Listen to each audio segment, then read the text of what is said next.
ጤና ይስጥልኝ። ይህ ኢንላይትን ፖድካስት ነው። ዶክተር ብሩክ ብርሃኑ ይባላል። እንደ ኢትዮጵያዊ አብሮ መብላት ማህበራዊ ህይወት ተሳክቶልናል። አብሮ መስራት ላይ ግን የሚጠበቅብንን ያህል አይደለም። አብሮ መስራት ላይ እንደሚጠበቀው ውጤታማ ያልሆነው አብሮ የመስራት ልባትን አይደለም። ለዚህ ምስክሩ ብዙ ጊዜ አብሮ መስራትን እንጀምራለን፣ ነገር ግን ከመንገድ እንቀራለን። ምክንያቱም አብረን መስራት ከመጀመራችን በፊት ልናቃቸው ልንተገብራቸው የሚገቡ መሰረታዊ መርሆች አሉ። አብሮ መስራት ምንድን ነው?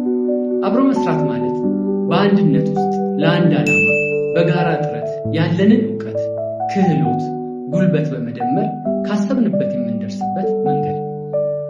አብረን ለመስራት ስንወስን ልንሰራው ካሰብነው ሐሳብ በላይ ወደ ግባችን የሚያደርሰን ከኔነት አስተሳሰብ ወጥተን ወደ እኛነት አስተሳሰብ ስንቀየር አብሮ ለመስራት የሚያስፈልገውን መርሆች ስናውቅና ስንተገብር ብቻ ነው። አብሮ በመስራት ውስጥ መተማመን አንዱ መርህ። አብረን ከምንሰራቸው ሰዎች ጋር መተማመን ካለን ወደ ራዕያችን በምናደርገው ጉዞ አንድነትን፣ መደጋገፍን፣ መሸካከምን ይፈጥርልናል። አብሮ በመስራት ውስጥ የአንዱ መውደቅ የሁሉም መውደቅ፣ የአንዱ ስኬት የሁሉም ስኬት ነው። ስለዚህ አብረን መስራት ከመጀመራችን በፊት አመለካከታችንን ከኔነት ስሜት ወደ እኛነት ስሜት መቀየር አለብን። አብሮ በመስራት ውስጥ መተማመን ካለ ስህተታችንን ለመናገር፣ ድክመታችንን ለማረም፣ እርዳታ ለመጠየቅ፣ በግልጽነት ችግሮቻችን ላይ ለመነጋገር አናፍርም። አብሮ በመስራት ውስጥ መተማመን ከሌለ ወደ ዓላማችን በምናደርገው ጉዞ ላይ ውጤታማ እንዳንሆን ከመንገድ እንድንቀር ያደርገናል። ምክንያቱም መተማመን ከሌለ በስህተታችን የምንገመገም ስለሚመስለን ስህተታችንን እንደብቃለን። ይህ ደግሞ በጊዜው ስህተቱ ታውቆ በጋራ እንዳናርመው መንገድ ይዘጋል። ሌላው ግልጽነትን እናጣለን። ለዓላማችን ውጤታማነት ግልጽነት እንደ መስታወት ነው። ድክመታችንን፣ ጠንካራ ጎናችንን እንድንነጋገር፣ በችግራችን ላይ መፍትሄ እንድንፈልግ ይረዳናል፣ ካሰብንበትም ያደርሰናል። ሌላው አብሮ የመስራት መርህ መነጋገር ነው። አብሮ በመስራት ውስጥ መነጋገር እንደ ልብ ትርታ ነው። ልብ መምታት ሲያቆም ሕይወት መቀጠል እንደማይችል ሁሉ አለመነጋገር ዓላማችን ወደፊት እንዳይቀጥል ያደርገዋል። ለዓላማችን የሚጠቅምን ሐሳብ ይዘን አስቀይሞ ይሆን በሚል ምክንያት መነጋገርን እናቆማለን። ነገር ግን ከችግሩ በላይ አለመነጋገር አለመተዋወቅን ይፈጥራል። አለመተዋወቅ በሐሳብ አለመግባባትን ይፈጥራል። ምንም ያህል የተሻለ ሐሳብ ይዘን አብረን መስራት ብንጀምር በግልጽነት በየጊዜው በችግራችንና በመፍትሄዎቻቸው ላይ መነጋገር ካልቻል፣ በሐሳብ ካልተስማማን ዓላማችን ከመንገድ ይቀራል። ነገር ግን በምንነጋገርበት ጊዜ ንግግራችን በትህትናና ገንቢ በሆነ መልኩ መሆን አለበት።